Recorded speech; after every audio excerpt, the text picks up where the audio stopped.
রাহাত প্রতিদিন ছাদে উঠে বসে থাকে, হাতে পুরনো একটি খাম। 5 বছর আগে তার মা মারা যাওয়ার দিন এই চিঠিটি লিখে রেখে গিয়েছিলেন। চিঠিতে লেখা, বাবা রাহাত, আমি খুব অসুস্থ। ডাক্তার বলেছেন সময় অনেক কম, তুই কাঁদিস না। আমি রোজ তাড়া হয়ে তোকে দেখব।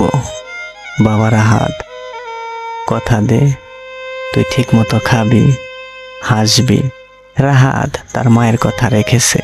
রাহাত ঠিক মতো খায়, অফিসে যায়, এমনকি বন্ধুদের সাথে আড্ডাও দেয়।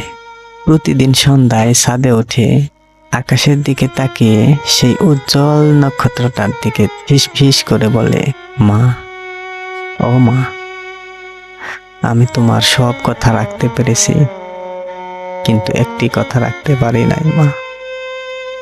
সেই কথাটা হচ্ছে, তুমি বলেছিলে তুই খাবি, হাসবি।